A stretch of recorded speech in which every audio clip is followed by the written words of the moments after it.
morning after we last saw you. We were getting ready to go to the gym, and Jack was barking and carrying on and alerting, and we're like, well, what the heck's going on, you know? And I go in there, and there's Casper laid out on the floor, kind of half looking at me, but she was making it clear that she was having trouble. And it seemed kind of silly to her that she's having this kind of trouble. Couldn't find out her trouble was she couldn't poop, you know, type of thing.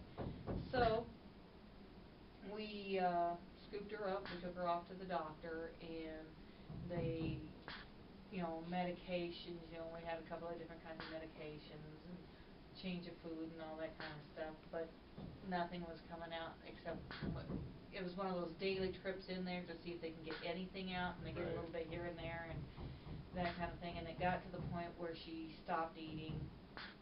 She was starting to show signs of deterioration, and so we thought we were going to have to say our goodbyes, you know, because nothing was working. So we took her into the doctor. This is last Wednesday. We took her into the doctor's, and she pooped at the doctor's. I was like, well, that's, you know, I was sitting there thinking, this is an interesting way to have your life saved, to do that. And then again, we're every day taking her in to get what we can out, and it was one of those things where I was like, okay, she's been having this problem for 2 weeks. The toxin alone is going to kill her. You know, I don't want her to suffer. I want it to, you know, we got to do something. So the doctors, and of course the whole staff has been going crazy trying to figure out how to save her, you know, and without any more damage, you know. And so they finally said, well, there's a procedure that we don't want to do surgery anytime you mess with that part of the body, irregardless of the species. It's not good. And when I talked to the doctor, she said that particular surgery would basically they take out a section of the intestines, and she basically would have uncontrollable runs after that. You know, and she can't live that way. So they said, well, the other option is that we knock her out and we clean out the system and basically change her diet and everything, and so hopefully it stays soft. So I told them, okay, we'll do that, but if we can't do any more, we're going to have to say our goodbyes, you know. And I said, if there's any problem in the procedure, just let her go. And they agreed. So all day yesterday we were like, you know, until they finally called and said that they got her done, they got everything out, and she'll have the runs for a while. And so it's just kind of a hope and wait and see type of thing. So she actually ate, and she's kind of out of control. You know, it's one of those. She's afraid to lay down on her own bed for fear of an accident. So I got pads and towels and everything all over everything so that she can not feel guilty if she does have an accident type of thing. But you can tell that you can see it in her face that she's, I don't know, feeling guilty or feeling embarrassed or something like that. So she's just having issues, and I you know, I always thought, I've never been a cat person, and so to me at first it was like, this is stupid that I'm having this going on with a cat, but this is his baby. You know, Susie was my baby. Casper's his baby, so I was doing everything I could to help her, make her feel better, and I'm just not bright when it comes to cats. You know, I just, you know, the basic knowledge that I have for a dog, I go with that, and, you know, but I don't want to give her something and find out it would kill a cat and not the dog, you know, type of thing. So I've been having all kinds of stuff, and then if that's not bad enough, I've been having my own physical stuff going on. What's going on? Migraines like you wouldn't believe, and it's all like this side of the head. Feels kind of sinus related, but it's just to the point where I can't function, can't think, type of thing. 2 or 3 days worth, and even with medication, at one point I was taking a lot of medication just trying to deal with the pain. And then the other day I was having trouble with acid, just a buildup of acid to the point where my skin is burning, literally. It's like bleeding and everything, and so he runs to the store to get some medicine so I can put it on the skin to ease the pain. And I'm screaming and yelling, and physical anger, basically, is what it is.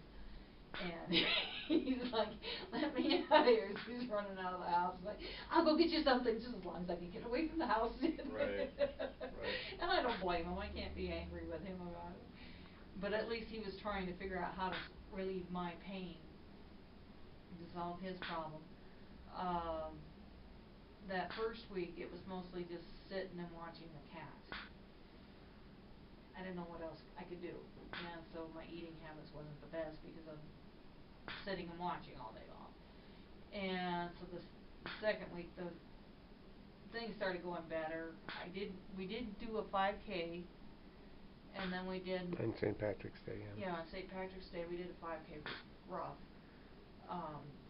Because I can't walk very far without a walker. You know, maybe about a mile, almost. Usually when I do about a mile, I'm at the gym, so I can grab onto something as I'm going along. And I usually break it up once. But the 5K was mostly on like sidewalk type terrain, but part of it was over rocks and, you know, or like And the gravel walkway. dirt road like terrain. And so of course I had the walker with me, and it's loaded down with his medical stuff, so it's pretty heavy. So at one point I was like, I really need some help because this ain't going anywhere. So he took his medical, you know, his tanks and stuff out of there and carried them so that the thing was lighter and I could push it on, you know, and keep going. And of course we were about, what, 20 minutes to a half an hour after everybody else made it to the finish line, but we finally got there. But it was kind of funny seeing the people who are running it sitting in cars waiting for us to get up there. It's like, we're coming, you know. We got there after everybody, you know, basically the party at the finish line was pretty much over with by the time we got there. But, you know, they said, go ahead and sit down and have something to eat. You know, they're getting ready to close the place up, and they just left it open for us so that we could, you know, sit, relax, and eat. And then we still had to walk across the distance of the base because our cars, you know, we parked the cars at the starting line, the finish line's over here. So we still had to walk the distance after all of that. So we had quite a bit of walking that day. But and they had like these wraps. What's the Irish meat that they have? They had wraps with that meat and Corned beef? sauerkraut and everything like that. Corned beef. They had wraps with that, and then they had vegetables and, you know, not bad stuff, you know, and which makes sense because it was all at the gym and stuff. And did get one day of swimming in. You know, we didn't. Yesterday was supposed to be my swimming day, but we didn't swim because we didn't know what was going on with Cancer. So, but we did do a lot of walking yesterday, which my counter thing I think is acting up because a couple of times, you know, like one day it showed 2,000, and then it just every time I looked at it, it was a little bit less than the last time I looked at it. That's weird. Yeah, it was a little weird. And then yesterday we walked all day long, and it said I only did 2,000 steps. And I know that's not right. Just the one store is usually about 2,000 steps in the one store to do our grocery shopping. It's 2,000 to 3,000 steps. And we went to 3 different stores yesterday. You know, we were all over the place. So. Well, I mean, you think about it, typically a step, right? If you count a step, it's typically about 2 feet. Right? So every step is about, depending on your stride length, can be about a foot and a half to 2 feet. Right? And how many steps are in a mile? You know, or how many takes? I think it's over. Oh, steps in a mile? That I don't know. It's about 5,200, 5,280. Oh, okay. Okay, so a foot, right? So if you take that, you would need to walk about 2,500 steps, give or take, right, to get to 1 mile, right? Which is quite a bit. I mean, that's a lot of steps. Yeah. So, you know, most of the time, because I've done that with pedometers, like when you go into a grocery store, you know, you figure the each aisle is about 50 feet, right? So that would take you about 25 steps or maybe Something. 30 steps, something like that, to get through that. So that's why you gotta kind of have to figure that out. So 30 steps, and there's 10 to 20 aisles, depending on the number of aisles. Yeah. Right?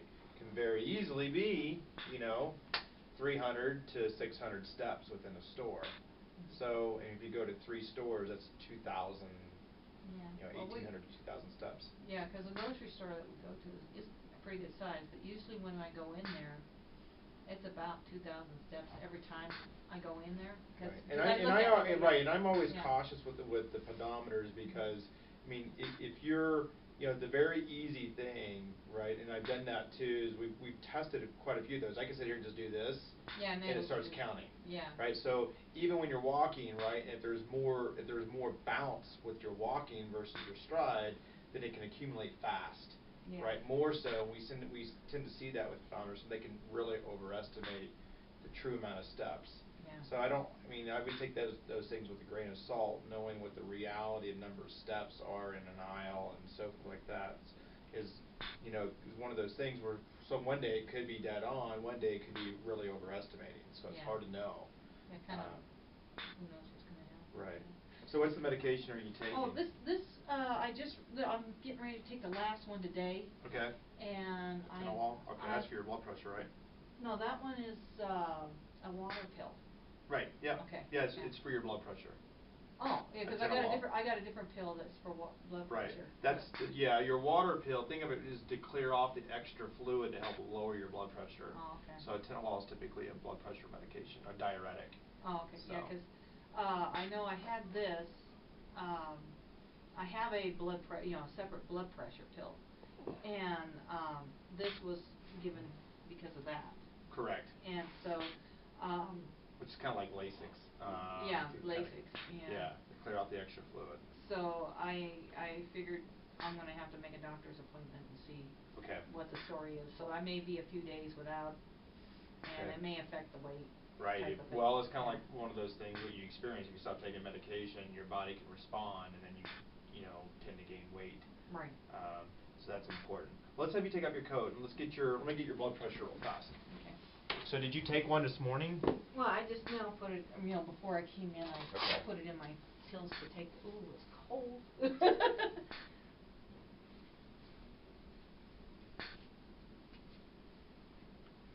before we relax your arm. I have some sample things I want you to try. Okay. Flavors. Oh, I forgot to try that shakes that you gave me. The like the little packet sachets. Yeah. It was a big one. Dropped too fast, I think. Oh, yeah. I forgot to try it. That's okay. We've kind of scratched that idea. Oh, okay. After looking at the ingredients.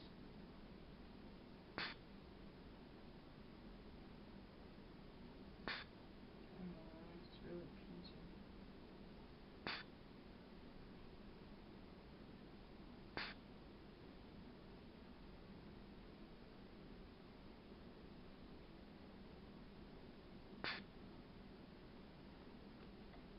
(112/64). Oh, that's not bad. That's good. Yeah, I was thinking I was gonna have to do my blood pressure on a daily basis for a while without that pill to see how I forgot it stands. I guess I'll probably should just weigh myself a little bit.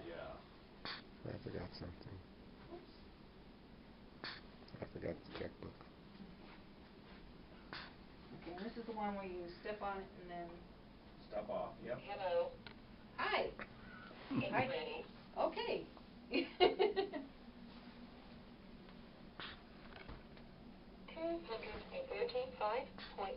pounds. Oh. 235.4. So you're up a little bit. Yeah. Yeah, I got up there. That first week I got up there a little bit. And then I thought I had sent you a picture. Goodbye. No, you didn't. I just got that one email about what was going on with the animals. Yeah. Yeah, I realized I hadn't done it and sent you a note.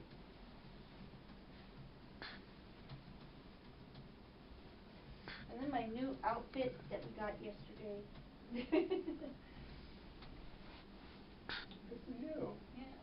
we got size smaller, and it's still kinda, I figured with the pants, go, still have it a little bit on the loose side, and then I can take in the waist, because it's like, when I sit down, it's a little tight in the legs, but the waist is really loose.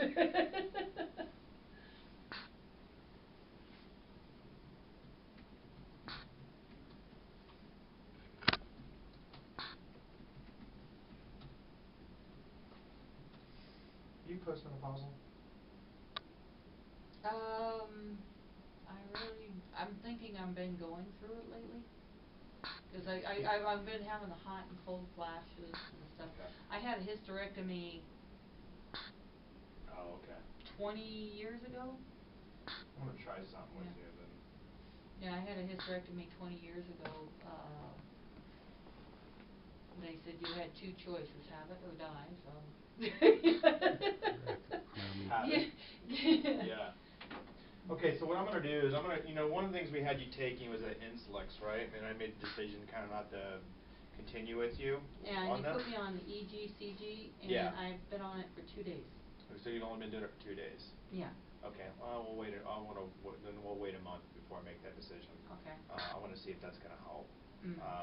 If not, we can go to this product called Synetol or myoinositol that's been shown to, with where you are with your age and still having, some, with the blood pressure, granted, blood pressure looks great, right? But yeah, that's been a big improvement. But the main thing with some insulin dysregulation, we may, if you struggle with next month, and I mean, the thing about it too is you've got to have your diet and your activity be very consistent, right? Yeah, so you can it's see all an over the effect. place, And yeah. so it's been all over the place, so it's hard to get a gauge if it's going to work or not.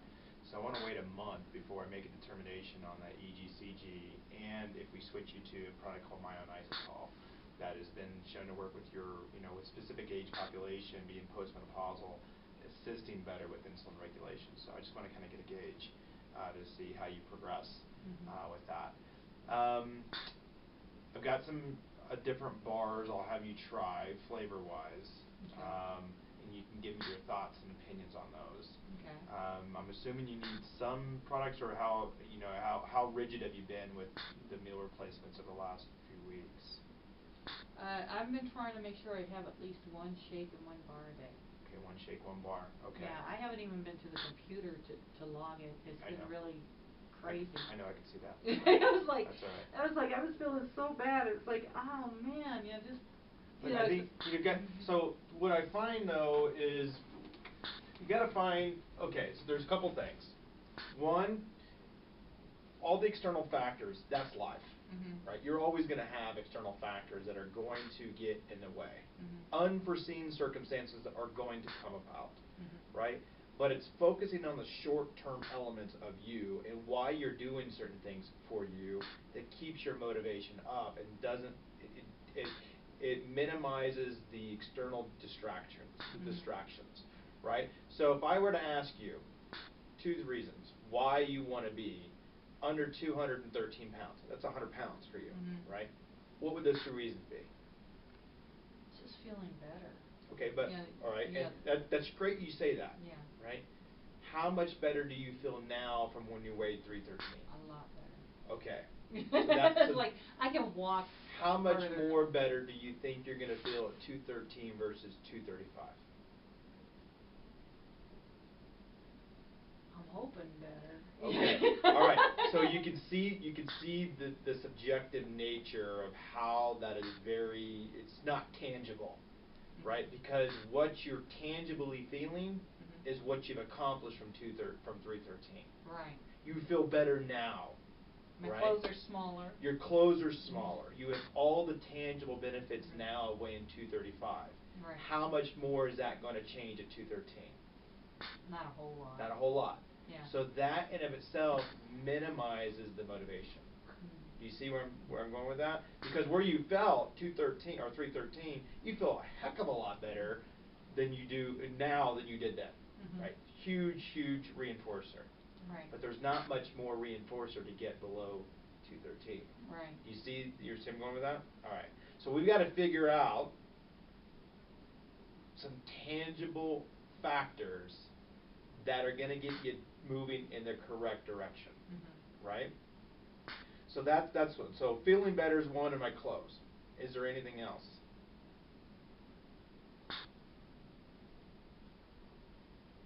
I want to. It's one of those. Sounds silly. I was like, I want to be able to say I did 100 pounds under. Okay. Type of thing. So You know, so focusing on the 100 is far more tangible than feeling better. Mhm.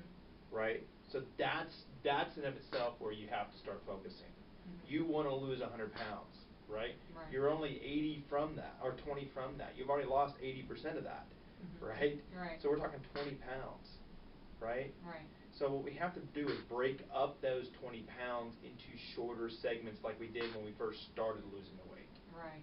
Right? So like right now, your first and only goal is to get where? What would be a meaningful goal at this point in time that you would want to get to in 2 weeks? That you could focus on that's tangible. Yes. Okay. Yeah, because I was looking at my chart and I was like, I want it, according to my chart, I should be 230 right now. Right. And it's like this, and granted, I grant you last week was. Right, and you're going to have those weeks, but it's also focused on short term. Yeah. You got to focus on short term. So a lot of times I don't like to focus so much on the number, but right now we have to focus on something that's tangible and measurable for you. And I think that 230 would be a good. Yeah, well, I know I'm focusing on the 230. I've been focusing on the 230. This last week it was like, okay, I need to switch what I'm doing and not focus so much on Casper. And so, and I didn't have to because she was better, And so once that was done, it was like, okay, I need to go do a little exercise. Well, I had to exercise the cat anyway. So we were having fun, fun for me, not for her, workouts with her, which was, I would have to pick her up and I'd have to carry her, take her outside, carry her away from the house, and race her back, which was more of me jogging in place as she worked her way back into the house. And she doesn't like she was like, I don't want to be out here, I want to be in the house. So I would jog next to her as she was going back into the house. So I was trying to get as much exercise as I could. On the most part, most of the days I was able to make my numbers. Like I said, I think there was a couple of days, like yesterday, I was like, my numbers should have been higher considering all the walk, because we walked all day long. And so my numbers should have been up there. Right. And I was watching closer what I was eating, type of thing. I was being a lot better. And that's my point, yeah, right? just And I think you have to focus on what is it going to take for you to get to 230. Yeah, and it's just being more active and watching. Right. And understand you're going to have some things like that, but it's also navigating through that. Some weeks you have to concede that kind of stressful week. Yeah, right? it was stressful, and I really couldn't go anywhere. It's like I had no choice. It's not like you don't feel good, so you're going to tell me what's going on with you. Right. She can't do that, so I have to sit there and watch what she's doing, and see what's going on and document it, and then express that to the doctor. Right. And the second week she was more active. She didn't have any choice because I was I'd take her down to the basement, which is off limits, and she'd race back upstairs or whatever. The last time I tried to take her downstairs, she looked at me, basically told me, "Screw you," and walked off. So I'm not walking up the stairway. So, and I told the doctor, at least with Casper, she communicates better with me. Right. So, in the process of trying to make her more active, I was working hard on trying to make me more active as well. I want to get back into going to the gym. Hopefully all the dangerous stuff is gone.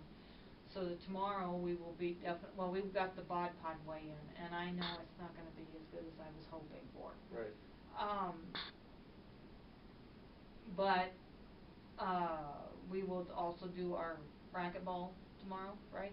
No, I guess, yeah. I think so. Okay, and so my workout schedule should be back in swing. Right. Hopefully. I know I bought more fruits and vegetables and stuff like that. We did the grocery shopping yesterday, so I bought more fruits and vegetables.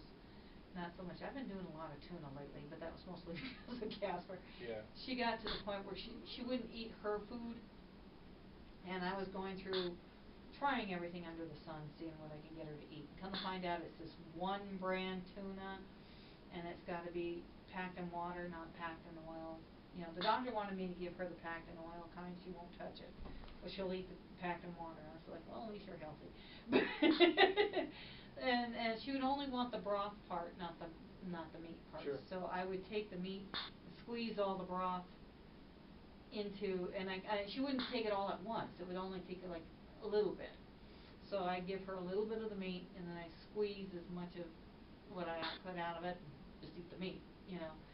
And so I've been doing a lot of tuna the last week. So that's about it. So you mentioned you're doing a shake and a bar.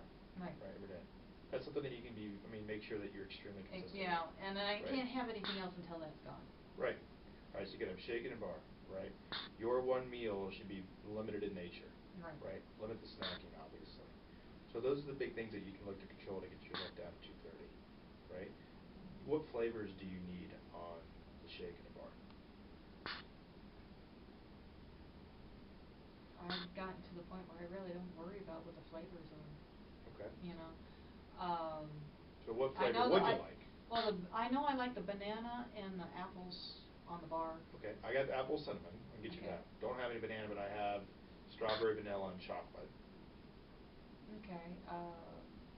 Strawberry. Alright, so do strawberry that. And I'm going to give you some samples of another bar I want you to try. Okay. Okay, and I also want you to try those little sachets I gave you. But you haven't given me one yet. Did I give you the little sachet? No, you gave me a big thing. You said you weren't going to use it. Oh, the Optifat. Yes, I Yeah. keep forgetting the other one. Okay. Yeah, because I was going to use it, and then I just spaced it. Okay, I was thinking I gave you sachets or something else. No. Let me go get those for you real Okay. fast, okay? I forgot the checkbook. I guess we'll have to use the card.